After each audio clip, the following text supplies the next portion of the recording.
نحمده ونصلي على رسوله الكريم اما بعد اعوذ باللہ من الشیطان الرجیم بسم اللہ الرحمن الرحیم من ہمزہ ونفخہ ونفثہ۔ محترم سامعین کرام، السلام علیکم ورحمۃ اللہ وبرکاتہ۔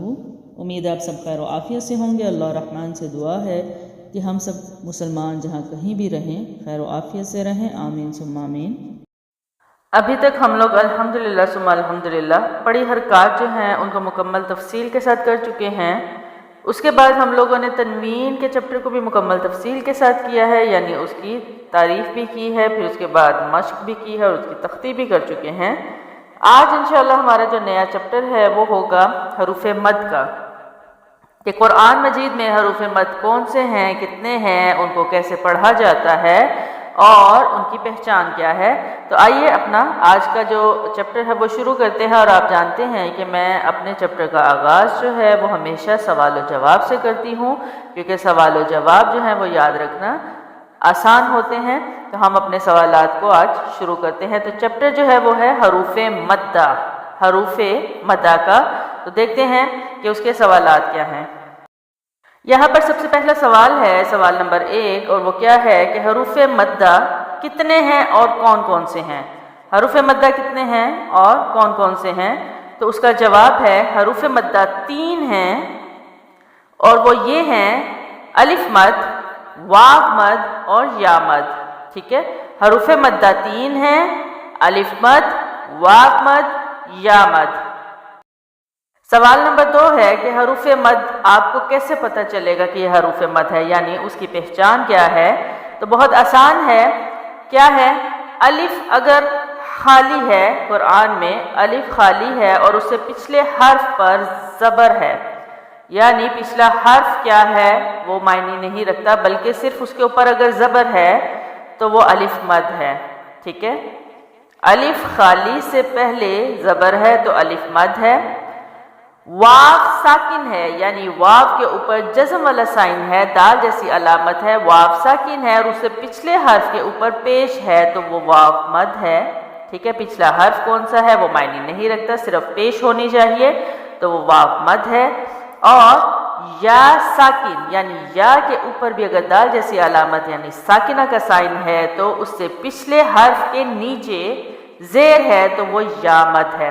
ٹھیک ہے، پھر ریپیٹ کرتے ہیں۔ الف خالی سے پہلے زبر ہے تو الف مد ہے، واو ساکن سے پہلے پیش ہے تو واو مد ہے، یا ساکن سے پہلے اگر زیر ہے تو وہ یا مد ہے۔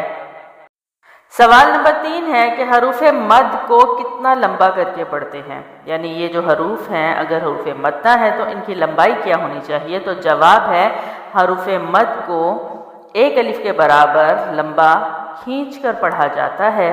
ٹھیک ہے، کھینچ کے پڑھنے سے مراد اب آپ کہیں بار بار ہم کہہ رہے ہیں کہ 1 الف کی کیا مقدار ہونی چاہیے، تو آپ اس کو سوچ سکتے ہیں کہ آپ اپنی انگلی کو یا ہاتھ کو آہستگی سے کھولیں یا آہستگی سے بند کر لیں۔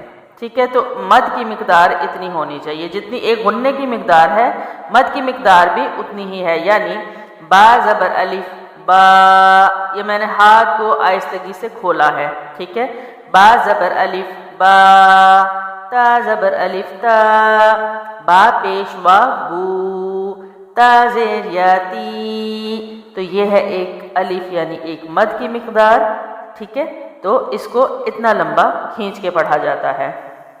اب یہاں پر سوال نمبر 4 ہے اور یہ آخری سوال ہے کہ حروف مد کے بعد والا حرف ساکن ہو، حروف مد کتنا لمبا کرتے ہیں؟ تو جواب ہے 3 الف کے برابر۔ ٹھیک ہے، تو اس کی مقدار بھی آپ کیسے کر سکتے ہیں کہ 3 انگلیوں کو آہستگی سے کھولنا، کھلی انگلیوں کو یا بند کر لیں یا بند انگلیوں کو آپ آہستگی سے کھول لیں۔ ٹھیک ہے، جیسے مثال کے طور پر یہاں پر میں لیتی ہوں قولا، قولا، یہ کیا ہے؟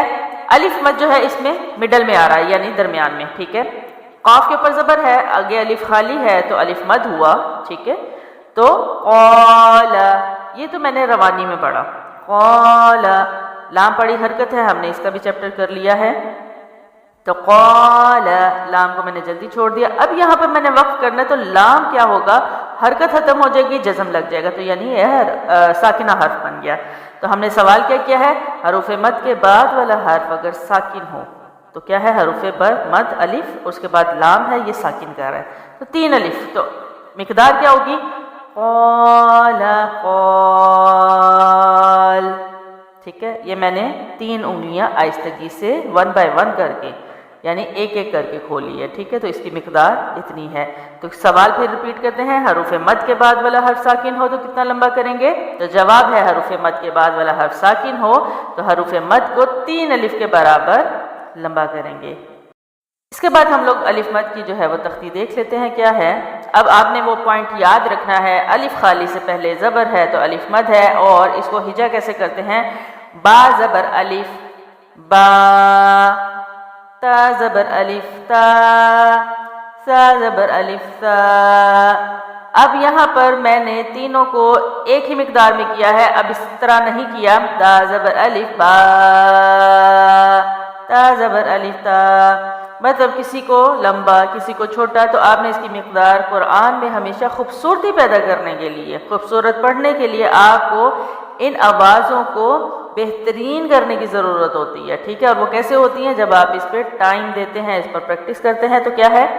با زبر الف با، تا زبر الف تا، سا زبر الف سا، جیم زبر الف جا، حا زبر الف حا، خا زبر الف خا۔ یہاں ایک اور چیز آپ نے مد نظر رکھنی ہے کہ میں نے حروف جو ہے حروف ہجا ان کو بہت تسلی سے ادا کیا ہے، ان کو مکمل ادا کیا ہے، جلد بازی نہیں کی، تو اس کو آپ نے مکمل اور تسلی سے ہی پڑھنا ہے۔ دال زبر الف دا، دال زبر الف دا، را زبر الف را، را کے اوپر زبر ہے تو میں نے اس کو موٹا پڑھا ہے۔ اور ایک اور چیز آپ نے پوائنٹ یاد رکھنا ہے کہ موٹے حروف کی جو مد ہے وہ بھی موٹی پڑھی جائے گی، اور باریک حروف کی مد جو ہے وہ بھی باریک پڑھی جائے گی۔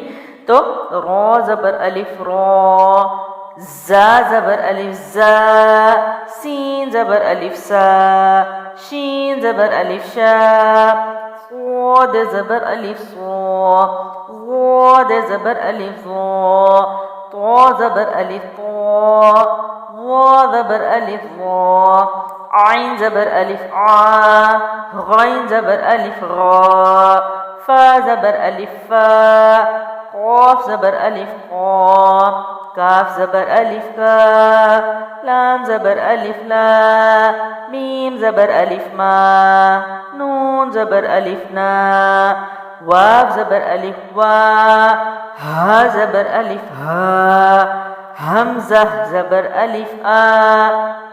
یہاں پر الف خالی ہے، ٹھیک ہے، اس لیے اس کو الف پڑھا جاتا ہے، اور یہ حمزہ ہے، اس کے اوپر زبر ہے تو یہ حمزہ، اور یہی زبر اگر الف کے اوپر بھی آ جائے گی تو یہ بھی حمزہ پڑھا جائے گا، الف نہیں پڑھا جائے گا۔ قرآن میں الف ہمیشہ خالی ہے، اور اس بات کو میں بارہا پہلے دن سے بتاتی جا رہی ہوں تاکہ آپ کو ذہن نشین ہو جائے، آپ اس کو بھول نہ سکیں۔ حمزہ زبر الف آ، یا زبر الف یا۔ اب یہاں پر ہم لوگ ملتی جلتی آواز والے حروف بھی دیکھ لیتے ہیں کہ ان حروف کی ادائیگی پر خوب توجہ دی جائے، یہاں تک کہ تلفظ پر بلا تکلف عبور حاصل کیا جائے۔ تو عبور کس چیز کو کہتے ہیں؟ کیا عبور ایسے ہی حاصل ہو جاتا ہے میں نے نام بول لیا عبور کا اور مجھے حاصل ہو گیا؟ نہیں، آپ کو ہر چیز محنت کے بعد اللہ تعالیٰ عطا فرماتے ہیں۔ آپ جب محنت کرتے ہیں تو پھر کسی چیز میں عبور حاصل کرتے ہیں۔ تو قرآن پر جتنی محنت کریں گے، پریکٹس کریں گے، اور یہ کوئی مطلب اس چیز میں آپ نہیں کہہ سکتے کہ ہم نے کوئی دنیا داری میں لگایا ہے۔ سم ٹائم ہم کہتے ہیں کہ پتہ نہیں ہم کوشش کر رہے ہیں، یہ ہماری قابل قبول بھی ہے کہ نہیں۔ دنیا کی کوشش کو بھی اگر آپ اللہ کے بتائے ہوئے طریقوں سے کیا کریں گے، محنت کر لیں گے، تو وہ بھی باعث اجر بن جاتا ہے۔ تو یہ تو ہے ہی قرآن، اور ہم تو آئے ہی اسی لیے ہیں، ہم تو اور کسی چیز کے لیے آئے ہی نہیں ہیں یہاں پر۔ تو اس پر محنت نہیں کریں گے تو کس پر کریں گے؟ ہماری زندگیوں میں مشکلات، پریشانیاں ختم ہی اسی وجہ سے ہوں گی۔ اللہ رب العزت، ایکسپیرینس لائف ہے میری، میں نے اپنی تمام محنت کو قرآن پر لگایا الحمدللہ، اللہ کی توفیق سے، خود کچھ بھی نہیں کر رہی، میرے رب نے میرا ایسے کالر پکڑ کے مجھے اس طرف لگایا ہوا ہے، لیکن میرے سارے معاملات میرا رب ہینڈل کرتا ہے، میرے سارے معاملات میرا رب ڈیل کرتا ہے۔ مجھے ان کے دنیا کے کاموں کی کوئی اس پر ہوتی ہی نہیں ہے کہ مجھے یہ کام کرنا ہے، مجھے کوئی فکر نہیں ہوتی، الحمدللہ ثم الحمدللہ، یہ میرا رب کر رہا ہے۔ کیوں؟ کیونکہ میں اس کے قرآن پر محنت کر رہی ہوں۔ تو آپ ہی اگر صرف اور صرف قرآن پر محنت کر لیں تو دنیا کی فکر ختم ہو جاتی ہے. یہ واللہ عالم کہ یہ اللہ جانتا ہے کہ یہ حقیقت ہے اور ہم نے اس کو اپنے سے دور کیا ہوا ہے. یہ اللہ رب العزت کی قسم ہے، جب آپ اس کے دین پر محنت کرتے ہیں آپ کو دنیا کی فکر ہی نہیں لاحق ہونے دیتا وہ. تو کیا کرتے ہیں ملتی جلتی آواز والے حرف، تا زبر الف تا، تو زبر الف تو. اب تا جو ہے باریک ہے، تو موٹا ہے، لیکن آوازیں مل رہی ہیں، حرف مختلف ہے اور ان کا مخرج میں مختلف ہے. اب یہاں پر جب قرآن میں آپ صرف ہونٹوں کی موومنٹ کر رہے ہوتے ہیں، ادائیگی کر رہے ہوتے ہیں، میجورٹی جو ہے وہ صرف ہونٹوں کی جانب سے قرآن پڑھتی ہے، اور اسی طرح کافی فیصد لوگ جو ہیں وہ صرف منہ بند کر کے قرآن پڑھتے ہیں کہ جی ہم دل میں پڑھ رہے ہیں.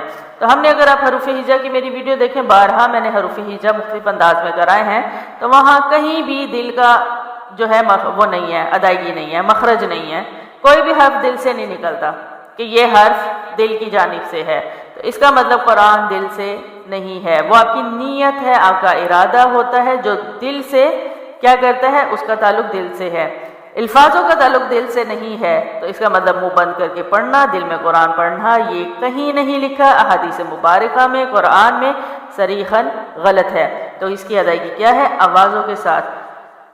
آگے ہے ذا زبر الف ذا، دال نرم حروف میں سے ہے، یہ بھی ویڈیو ہم کر چکے ہیں. غا زبر الف غا، ذا بھی نرم حروف میں سے ہے اور موٹا بھی ہے. کاف زبر الف کا، قاف زبر الف قا. ٹھیک ہے، آوازیں مل رہی ہیں لیکن حرف مختلف ہے. حمزہ زبر الف آ، عین زبر الف آ. ٹھیک ہے، دونوں کی آوازیں ملتی ہیں لیکن کیا ہے؟ مختلف آواز. کیسے؟ آ آ. اگر آپ یہ فرق قرآن میں نہیں ادا کرتے، یہ فرق نہیں رکھتے الفاظوں میں، آپ کو کیا لگتا ہے آپ غلطی نہیں کر رہے؟ آپ بہت بڑی غلطی کر رہے ہیں. آواز، آپ کی آواز ہی جو ہے وہ قرآن میں فرق پیدا کرتی ہے ہر حرف کا. حمزہ زبر الف آ، عین زبر الف آ. کیا ہے؟ ایک حلق سے ہے، ایک منہ کے اگلے حصے سے ہے آواز اس کی. زا زبر الف زا، ضاد زبر الف غا، ہا زبر الف ہا، حا زبر الف حا، فا زبر الف فا، سین زبر الف سا، صاد زبر الف صا. اپنی آج کی ویڈیو کو یہاں پر اینڈ کرتے ہیں، اور انشاءاللہ الرحمن ہم اپنی اگلی ویڈیو میں مشق لے کے آئیں گے حروف مدہ یعنی الف مدہ کی، اور سوالات کو اپلائی کریں گے حروف مدہ کے چیپٹر پر تاکہ آپ کو پڑھنے میں آسانی ہو جائے انشاءاللہ. آپ سب سے ایک عاجزانہ درخواست ہے کہ قرآن پر وقت دیجیے، قرآن پر محنت کیجیے، اس کو سیکھنے اور سکھانے کا ارادہ کیجیے. اللہ الرحمن جو ہے انشاءاللہ تعالی ہماری دنیا آخرت اور قبر کی زندگی کو آسانی عطا کریں گے اگر ہم صرف اور صرف قرآن پر محنت کریں اپنے رب کے لیے. انشاءاللہ رب سے دعا ہے کہ ہمارے الفاظوں میں ایسی تاثیر پیدا کرے کہ لوگوں پر اثر کرے، اور لوگ جو ہیں وہ اس قرآن کی طرف ضرور آئے. آمین. میری اگلی ویڈیو تک اپنا بہت سارا خیال رکھیں. السلام علیکم ورحمۃ اللہ وبرکاتہ.